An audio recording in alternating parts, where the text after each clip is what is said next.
Oke. Bismillahirrahmanirrahim. Assalamualaikum warahmatullahi wabarakatuh. Asyhadu an la ilaha illallah wa asyhadu anna Muhammadar Rasulullah. Allahumma sholli ala sayyidina Muhammad wa ala ali ala sayyidina Muhammad. Kama sholaita ala sayyidina Ibrahim wa ala ali ala sayyidina Ibrahim bil alamina innaka Hamidum Majid. Ya.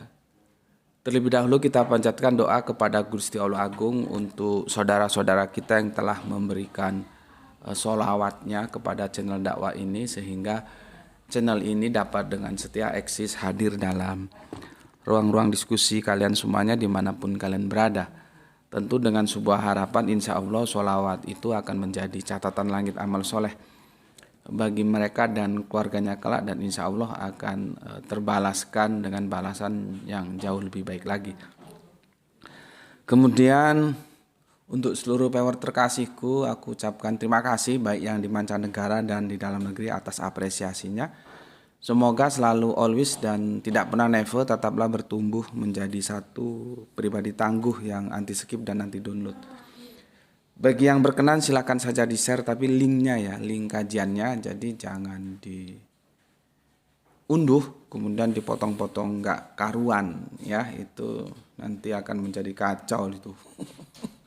Ya, videoku itu berseri dan satu serinya itu cukup lumayan panjang, terus hanya diambil 1 menit kan, apakah yang 1 menit ini bisa cukup untuk mewakili yang sekian zaman kan, ya enggak gitu ya. Oke, dan sebagai penyemangat kita aku sampaikan salam Isra, Islam rasional. Semoga salam Isra ini bisa menjadi trigger kita untuk lebih bersemangat dalam belajar gitu ya. Dan kemudian kita baru saja berduka dengan berpulangnya saudara kita ya, mu'alaf sejati gitulah ya, yang dikenal dengan nama Kang Mas Yahya Waloni ya, telah berpulang dengan suasana kepulangan yang baik ya, ketika sedang berkhotbah Gusti Allah Agung memanggilnya ya. Semua tentunya kita merindukan kalau hidup baik atau hidup enak ya, mati juga harus baik atau harus enak. Enak ukuran kita ya nggak sama dengan ukuran orang kafir gitu loh ya. Ya, dahulu sebelumnya saudara kita juga mu'alaf juga, Bapak siapa itu, dari sama-sama dari Manado mereka. Bapak Moko Ginta juga berpulang ketika sedang sholat sunnah ya. Itu sholat wajibnya selesai, sholat sunnah gitu. Jadi sholat sunnah, di sholat sunnah itu berpulang. Dan sekarang ini diulangi lagi oleh mu'alaf juga, yang aku bilang tadi mu'alaf sejati kedua-duanya ini ya. Ketika sedang khotbah juga berpulang ya, maka itu sesuatu yang amat sangat baik. Kita merindukan hal-hal seperti itu. Jangan sampailah kita meninggal ketika kita nyolong duit gitu ya. Ketika jadi pejabat nyolong duit rakyat, korupsi, itu jangan sampai lah ya. Jangan sampai ya, kita harus hidup baik dan mati juga baik begitu. Kita doakan bersama untuk beliaunya ya, Kang Mas Ustadz Sopokui Yahya Waloni. Semoga dalam tidur panjangnya Gusti Allah Agung tetap memberikan rahman rahimnya ya. Oke, amin amin ya robbal alamin. Oke. Kita lanjutkan kajian kita. Dok Ranti, kopinya Bapak bawa sini, Dok. Bapak terlalu jauh untuk ngambilnya. Kita lanjutkan kajian kita tentang Kanjeng Nabi Muhammad itu ya. Kata si orang ini, nggak tahu dia ateis atau gimana, kafir. Ya, ini harus sana biar nggak ngabisin tempat. Nah, katanya fiksi itu ya. Bismillahirrahmanirrahim. Aku sudah jelaskan dalam beberapa seri ya. kok menggunakan Al-Quran Gus untuk membantahnya? Ya karena dia juga mengatakan bahwa basicnya itu Al-Quran dan hadis untuk memfiksikan kanjeng Nabi kita gitu. Jadi aku coba mengikuti gini, aku coba mengikuti irama gendang yang dia tabuh gitu loh. Aku tidak membuat tabuhan-tabuhan tersendiri gitu ya, supaya lebih gampang alurnya gitu. Karena dia menggunakan Al-Quran dan hadis untuk menyatakan kanjeng Nabi Muhammad itu adalah fiksi, maka aku juga akan menggunakan Al-Quran dan hadis ya gitu. Ada beberapa ayat yang sudah aku sampaikan ya. Kemarin itu ini aku review aja ya, nggak usah aku jelaskan detail karena sudah kemarin ya, supaya dia nyambung aja ya. Surat Al-Hasr ya, surat yang 59 ayat yang 9. Di sana kita mengetahui ada dua kelompok ansor ya, pendatang gitulah kira-kira. Ansor itu natib ya, muhajirinnya itu pendatang ya, natib di Madinah, sedangkan muhajirinnya itu yang dari Makkah ya. Jadi muhajirin itu orangnya, kalau hijrah itu fiilnya, perbuatan. Nah, nanti kita akan bicara fiil dan isim. Kotam itu fiil atau isim, itu agak repot menentukannya ya. Oke. Dan dua kelompok ini ya, yang dalam kurung diterjemahkan sebagai ansor dan muhajirin, itu tercatat dalam sejarah Arab. Itu tercatat dalam sejarah Arab. Dan kita tahu tidak pernah terjadi konflik kepentingan antara dua kelompok ini. Kenapa? Karena ada yang mempersatukan. Siapa yang mempersatukan kanjeng Nabi Muhammad? Dengan apa dipersatukan? Dengan tali akidah yang bernama Islam. Makanya kan kalau kita lihat di Al-Quran itu dikatakan, pada saat itu kamu ada di tepi jurang neraka. Aku sudah katakan bahwa neraka itu ada neraka dunia dan neraka akhirat. Surga juga ada surga dunia, ada surga akhirat. Makanya ketika membaca surga dalam perspektif Adam dan Bunda, ya, Bunda siapa? Nanti Bunda Hawa gitu ya. Itu surga, itu harus dipahami secara yang surga yang, jadi gini, jannah itu bisa menjadi isim makna, bisa menjadi isim zat. Ini kalau santri-santri Islam udah pada ngerti lah ya. Kita kan sudah mendekonstruksi surat An-Najm ya. Di sana terjadi kesalahan karena jannah itu diterjemahkan isim zat, bukan isim. Diterjemahkan isim makna, yaitu surga, bukan isim zat, yaitu taman. Jadi sebuah diksi dia diterjemahkan isimnya secara zat atau makna, itu akan melahirkan cara pandang yang berbeda. Gitu kalau kita melakukan analisis teks itu seperti itu. Gitu ya. Nah, di ayat itu kan nanti kamu cari surat berapa itu, surat 7 atau berapa gitu ya. Itu panjang, atasnya ada pembukaannya bahwa engkau telah dipersatukan oleh tali Allah gitu kan. Pada saat itu kalian ada di tepi jurang neraka. Terus otak lu berpikir, neraka itu di mana? Ya di dunia, karena itu berbicara konteks dunia. Jadi neraka itu ada neraka dunia dan neraka akhirat. Kalau ada neraka dunia dan neraka akhirat, maka surga pun ada surga dunia, ada surga akhirat, gitu loh. Nggak langsung serta-merta kalau sudah bicara surga, otakmu itu ke akhirat. Itu yang jadi geblek. Gitu, ya. Nah, ini kaum Ansor yang kita tahu dan kaum Muhajirin itu tidak pernah terjadi konflik di antara mereka. Karena apa? Karena dipersatukan oleh sosok yang bernama Kanjeng Nabi Muhammad. Dengan apa? Dengan tali akidah yang bernama Islam. Jadi sebelum Kanjeng Nabi Muhammad itu lahir ke dunia, di antara Arab-Arab itu sudah menjadi tradisi konflik peperangan di antara klan-klan itu tradisi. Karena memang antropologis budaya mereka kan nomaden. Ya, kalau nomaden itu nanti pasti berbicara areal kekuasaan. Gitu loh. Siapa yang menguasai areal itu? Jadi mereka berperang itu sudah segojangan kata orang Jawa. Datang Kanjeng Nabi Muhammad didamaikan. Maka setelah Kanjeng Nabi Muhammad berpulang, sebetulnya kan mereka kan sudah diberi pegangan yang itu tersampaikan Al-Quran dan Al-Hadis pegangan kita. Kalau mereka tetap berpegang, walaupun Kanjeng Nabi Muhammad telah mangkat dengan Al-Quran dan Hadis, itu perang nggak ada. Tapi kan faktanya setelah Kanjeng Nabi Muhammad berpulang, kembali lagi perang, mengulangi ya kebiasaan yang sudah ada sejak dahulu kala. Karena apa? Nggak berpegang kepada Al-Quran dan Hadis. Dan peperangan-peperangan di antara mereka itu perspektifnya apa? Politis. Gitu loh.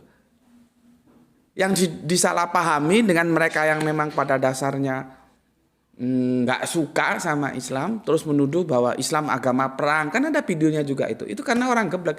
Tapi geblek gitu ya banyak yang dengarkan dan banyak yang mengaminkan kalau Islam itu agama perang. Pokoknya dibaca Al-Quran itu bahwa peperangan dalam Islam itu terjadi dalam perspektif defensif, bukan ofensif. Bahkan kalau kita lihat di surat Al-Muntahana ya, itu kan kita itu boleh bahkan dianjurkan untuk berbuat adil terhadap kafir. Selama mereka tidak mengusik kita, tidak mengganggu kita ketika kita memeluk Islam.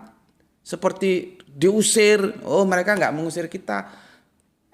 Mereka juga tidak menyerang kita, atau mereka juga tidak membantu orang yang sedang menyerang kita.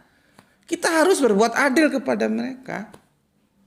Itu kan sebagai bukti bahwa peperangan dalam Islam itu harus dibaca dalam perspektif defensif, bukan ofensif. Cuman kalau ayatnya dipenggal, apabila ketemu mereka maka penggalah lehernya, tebas mereka, yo bubar. Yo bubar, yang goblok kamu, bukan Islam yang jadi agama perang. Kamu goblok memahami sebuah kontekstual perang di dalam Islam. Gitu loh. Ya, makanya kan kembali aku bilang, kelompok kajian kita itu sudah mengalami advance, peningkatan. Kita tidak lagi dalam domain, dalam habitat menang kalah. Nggak apa-apa kita dibilang kalah juga, terserah, nggak ada masalah. Dibilang menang juga nggak membuat kita itu girang, nggak ada kaitannya menang kalah. Karena kita sudah beralih ke benar salah, meninggalkan paradigma menang kalah menuju benar salah. Kalau benar ayo sama-sama kita pegang, kalau salah ayo sama-sama kita tinggalkan. Kita ketemu dalam diskusi alhamdulillah, nggak ketemu ya sudah saling menghormati saja. Kan la ikraha fiddin. Gitu loh. Nah, mereka yang paradigmanya masih menang kalah itu biasanya banyak ngawurnya. Seperti ini kan ngawur, bilang Kanjeng Nabi Muhammad fiksi, terus itu dikapitalisasi oleh mereka. Kalau lihat komentarnya itu, ya, terus ditembakkan kepada Islam. Ya kamu goblok. Orang standar akademiknya saja nggak dia penuhi kok. Gitu. Tapi kalau orang cerdas, otaknya itu full satu tiang, bukan otak setengah tiang. Setiap pembicaraan orang dia analisa dulu. Benar atau enggak ini? Jangan terus karena memungkinkan untuk dijadikan peluru untuk menyerang lawannya supaya bisa dikalahkan dan dia menang, maka dia kapitalisasi. Itu geblek namanya. Dan itu jauhlah, jangan masuk ke sini. Bukan itu domain kita. Domain kita adalah benar salah, bukan menang kalah, gitu ya. Nah, sekarang kembali ke sini. Fakta sejarah tidak pernah membantah adanya Muhajirin dan Ansor. Gitu loh. Nggak ada, kamu silakan baca dan hadirkan. Ada nggak sejarah, oh Muhajirin, Ansor itu fiksi gitu loh. Kan nggak ada. Dia fakta. Maka ketika dia fakta, sosok yang mendamaikan juga itu akan menjadi fakta juga. Gitu loh. Aku akan menjelaskan ini dengan kerangka berpikir ke sana. Kalau nggak ada Kanjeng Nabi Muhammad, ya bagaimana bisa bersatu? Bisa itu seperti api dalam sekam, sepertinya aman-aman saja, tetapi lama-lama habis jadi abu terbakar. Ya, ngerti ya sebagai sosok, karena nanti kerangka berpikirnya begitu ketika kita menukil surat Al-Ahzab. Ya, ya, itu akan saling berkorelasi. Ya, kalau Ansor dan Muhajirin fakta, ya maka Nabi juga sebagai pemersatunya fakta. Kalau Muhajirin Ansor itu fiksi, maka Nabi sebagai pemersatunya juga fiksi. Itu korelasi statistikal begitu.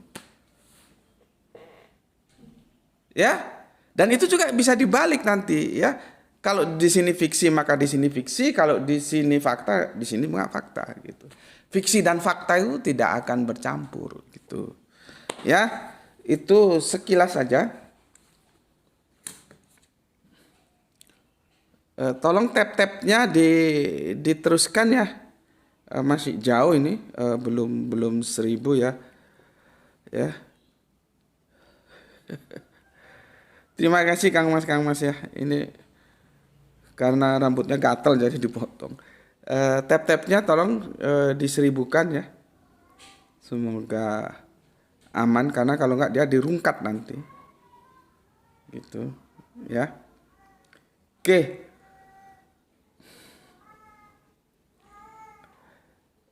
Sekarang aku lanjutkan ke surat 83 ya. Jadi gitu ya, kerangka berpikirnya, roadmapnya begitu ya. Sekarang kita ke 83.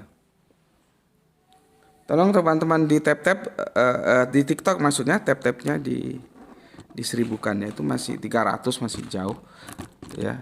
Semoga nggak dirungkat lah. Karena kita berhadapan dengan mesin. Aduh, Graito. Anunya habis tuh Bapak. Kacau dah. Tuh. Apa mic TikToknya? Sebentar.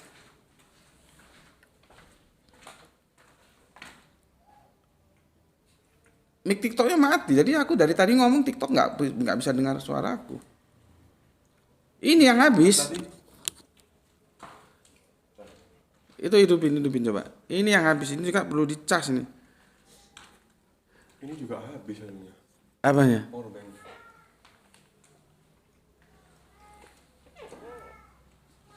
Ya Allah ya Rob. Sebentar ya. Makanya Bapak itu tiap malam kan harus dicas, itu loh perlunya Bapak selalu kontrol. Oleh sekarang cas pakai anu aja lah, apapun yang terjadilah. Itu tarik ke sini kabelnya. Cepetlah, nggak usah klemek-klemek. Yang cak-cak gitu. Tarik ke sini kabelnya itu.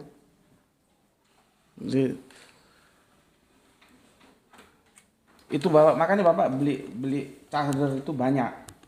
Ini masuk nasi itu, cepet. Ini 2 jadi 1. Cocok. Sebentar teman-teman. Jadi gue ngomong dari tadi itu nggak kedenger di TikTok, di YouTube. Sebentar. Langsung masuk no. Itu dibuang itu dibuang nih, kadang-kadang nggak cecet dia. Oke. Sebentar. Itu hidupkan. Tuh kendala teknis. Ini dari sini kamu harus tahu. Itulah sebabnya Bapak selalu kontrol cas dari semua HP. Bapak kemarin sibuk nggak sempat kontrol. Gimana? Terus ini kok nggak hidup dia? Di samping. Itu kan hidup casnya.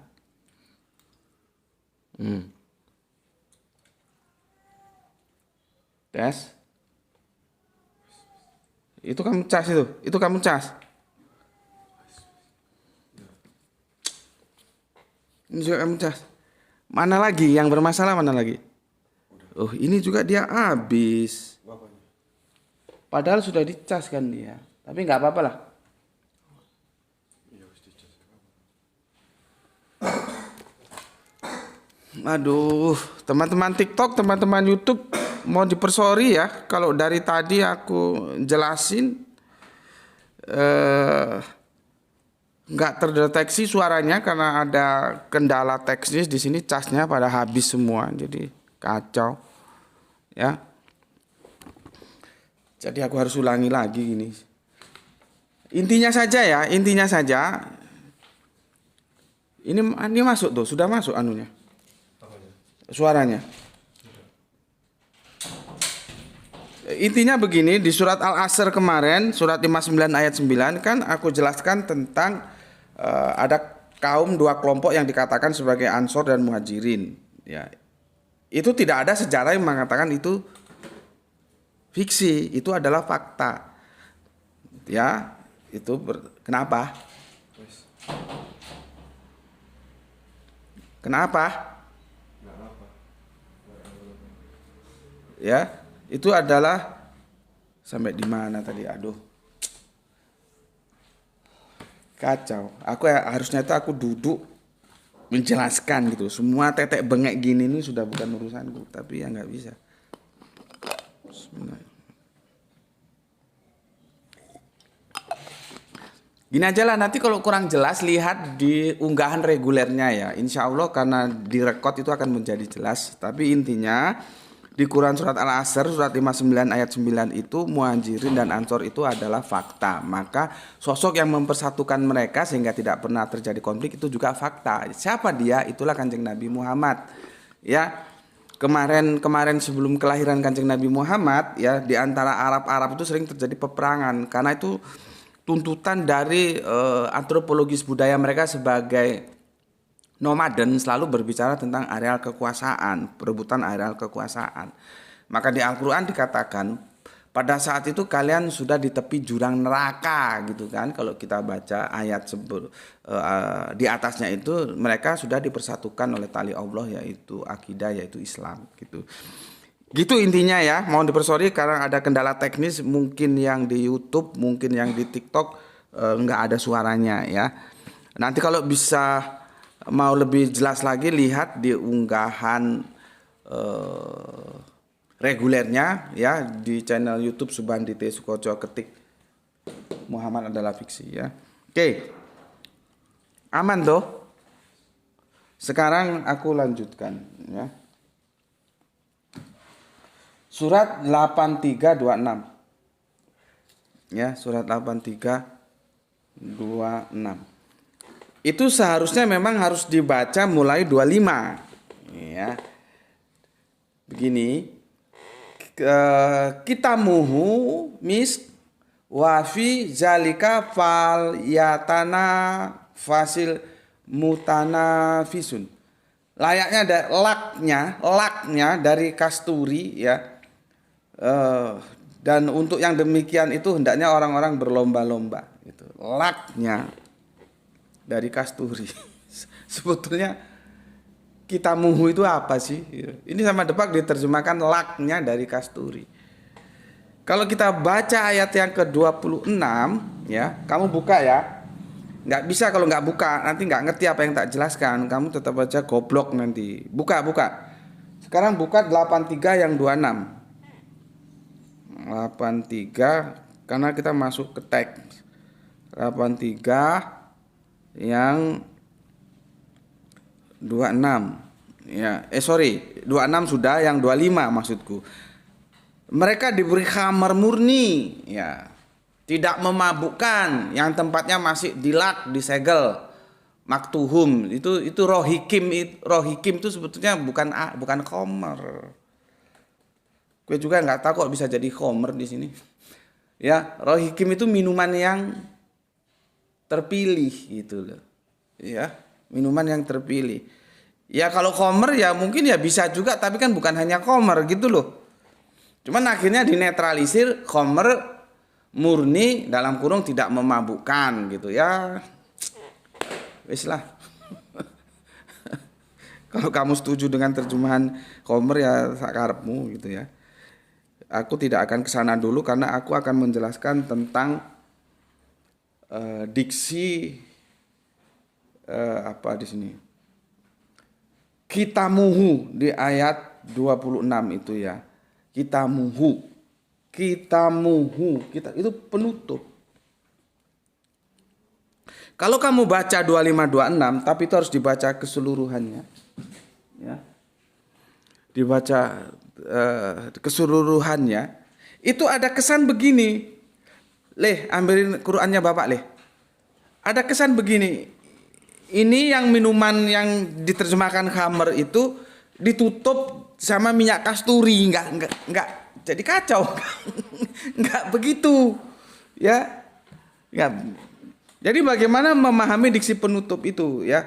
Surat 8326. Surat 8326 itu seharusnya kamu baca mulai ayat yang ke-18, keadaan orang-orang yang berbakti kepada Allah pada hari kiamat. Nah, itu ya. Cuman kan kita harus berbagai waktu, nanti kamu bisa pelajari sendiri. Aku langsung menukik ke surat 25 dan intipatinya di surat 26. Kalau terjemahan Depak begini, mereka diberi minum khamar murni yang dilak. Nah, yang dilak. Nah, karena di atasnya dipakai dilak, nanti 26-nya laknya adalah kasturi, misk gitu ya. Dan untuk yang demikian itu hendaknya orang berlomba-lomba. Jadi seolah-olah pemahamannya secara benda ya, ini minuman yang di sini diterjemahkan khamr itu ya, minuman terus dilak. Laknya itu misk, di sini diterjemahkan minyak kasturi gitu lah. Kan jadi kacau. Nggak begitu ya, maksudnya itu begini loh ya. Nah, ini sekilas saja ya supaya dia nggak terputus jauh dengan seri yang kemarin. Aku kan sudah bilang kalau kita ada party, mungkin wedding, mungkin ulang tahun, mungkin apa memperingati kesuksesan sebuah perusahaan, para karyawan. Ada syukuran lah gitu atau ya party gitu ya. Tentunya orang ngumpul ada makanan kan gitu ya. Nah, kan ada makanan penutup gitu loh. Makanan penutup itu jangan kamu pikir itu pemahamannya makanan penutup itu menjadi penutup makanan. Tapi kalau penutup makanan juga benar. Cuman jangan ini makanan terus ditutup sama makanan, nggak begitu. Nah ini kan kalau kita pahami, inilah kembali makanya berkali-kali aku sampaikan kepada santri Isra dan kepada yang lainnya, jangan sampai menjadi korban terjemahan. Coba belajar, meskipun aku itu sebetulnya nggak pandai ya lisanul Arabian itu. Cuman kan aku tetap belajar gitu loh ya. Aku ini ya belajar yang ngajar gitu loh. Ya. Nah, kalau pemahamannya seperti terjemahan yang ada, ini minyak, ini minuman ya yang diterjemahkan khamr itu dilak oleh kasturi, ditutup oleh misk. Misk itu diterjemahkan minyak kasturi. Jadi kacau, nggak begitu. Maksudnya adalah seperti tadi kalau kita party, kita makan. Makanan kan itu biasanya kan prasmanan kan. Banyak makanan apa di meja itu terserahlah sesuai selera, makan ambil situ ya. Nah, nanti itu ada disediakan biasanya di pojok gitu ya. Ada makanan penutup. Makanan penutup atau penutup makanan itu jangan kamu pahami makanan ditutup makanan, enggak begitu. Tapi itu makanan yang terakhir menutup, mengakhiri semua menu yang kamu makan. Nah, ngono wis. Semoga bisa dipahami lah ini. Kalau enggak ngerti aku gimana cara menjelaskannya. Ya. Jadi Minyak itu ya di sini kan aslinya minyak misk ya, misk MISK yang diterjemahkan menjadi minyak kasturi kan gitu kan. Itu minyak itu menutup dari semua kenikmatan makanan-makanan yang ada. Penutupnya minyak kasturi gitu loh ya. Cuman sekali lagi ini berbicara eskatologi. Kita sudah diwanti-wanti oleh Kanjeng Nabi, yang namanya surga itu belum pernah terlihat oleh mata, terbetik oleh hati. Jadi apapun informasi tentang surga itu penggambaran supaya otak kita supaya bisa sedikit nyantol lah gitu loh. Terus jangan kamu bilang nanti di surga sesungguhnya seperti itu. Enggak begitu juga. Kita belum sampai ke sana, itu yang disebut fiction, bukan fiksi. Kemarin sudah aku jelaskan beda fiction dan fiksi. Ya. Ya, pahami ya. Jadi sekali lagi kasturi itu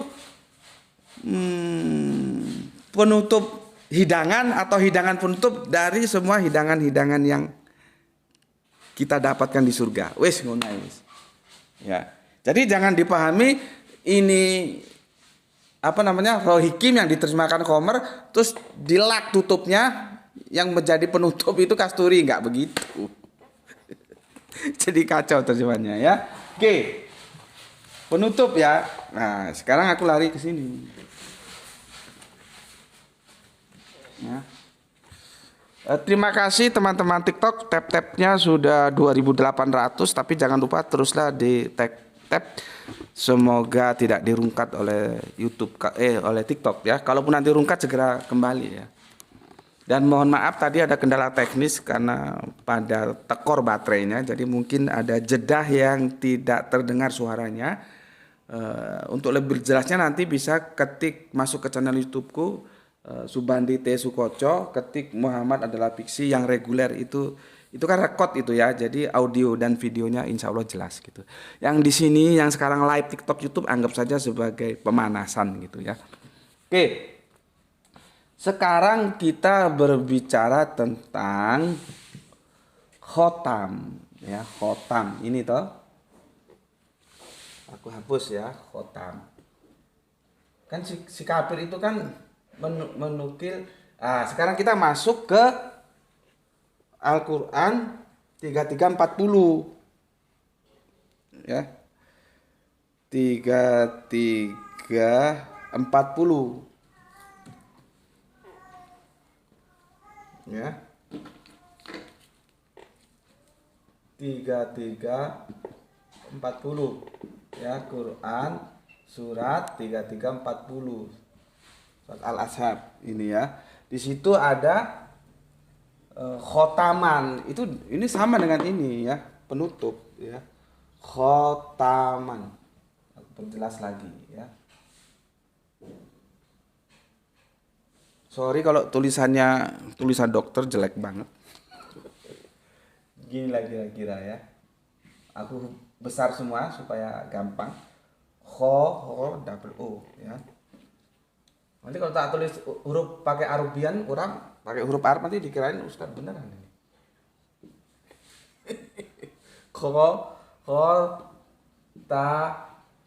Man.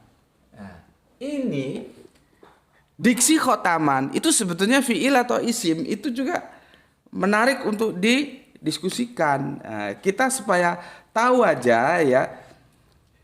Ini nanti menjadi ini isim atau ini fiil.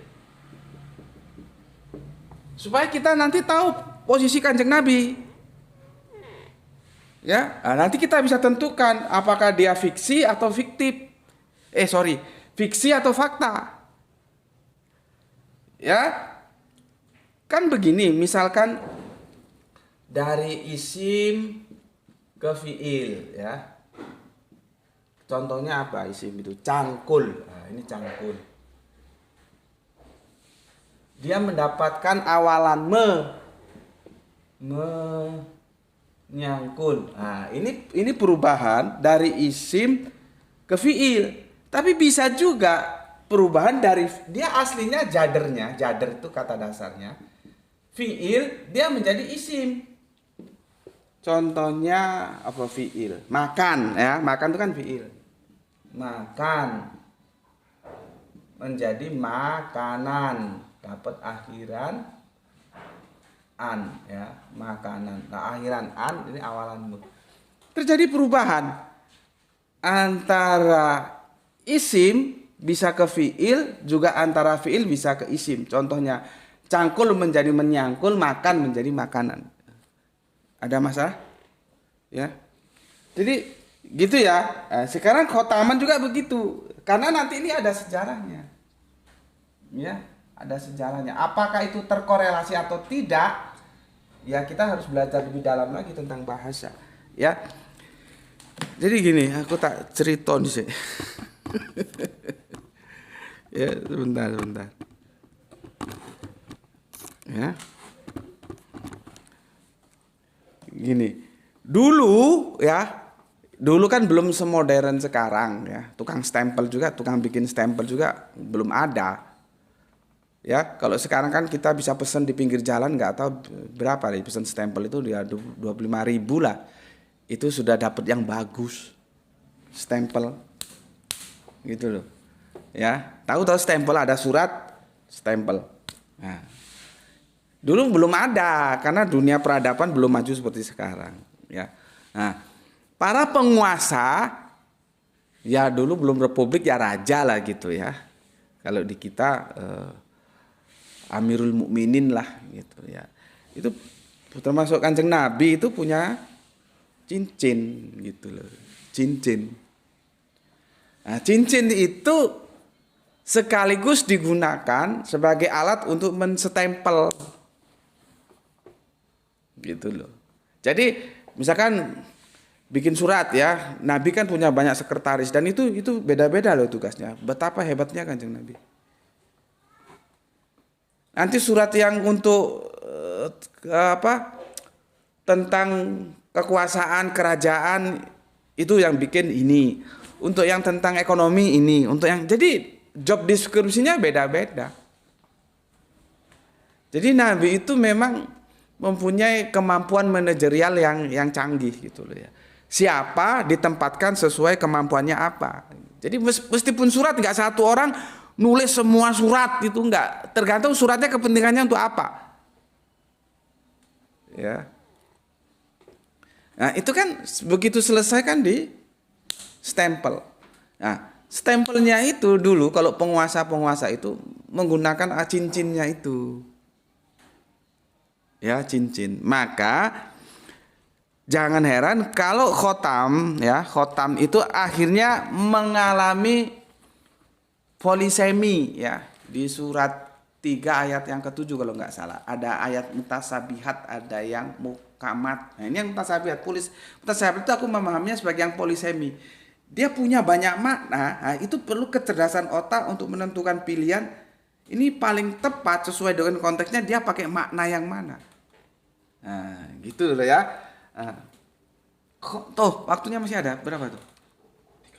38. Oh, alhamdulillah masih panjang ya. Khotaman itu ada yang berarti cincin. Nah, nanti kalian diskusi sama teman-teman Ahmadiyah. Bagaimana dia memahami khotaman Nabi ini. Ya, aku sudah 2 kali kan diskusi dan videonya ada kan. Kalian bisa lihat dan kami itu mengatakan sebetulnya begini sih bagi teman-teman Ahmadiyah. Ya, selama Kanjeng Nabi Muhammad itu dipahami khotaman, ya dia artinya menutup, tidak ada nabi lagi. Nah, kalau Mirza Ghulam Ahmad itu diposisikanlah sebagai katakanlah mursyid gitu ya, seperti kelompok Toriko itu sebetulnya selesai, nggak ada urusan, sudah selesai. Tapi kalau dia dikatakan sebagai nabi meskipun diembel-embeli tidak membawa syariat dan segala macamnya, berarti sama dong seperti Kanjeng Nabi Isa turun lagi terus supaya orang bisa menerima otaknya dieliminir dengan tidak membawa syariah. Itu kan permainan permainan argumentasi yang kita tahu naga-naganya mau kemana lah.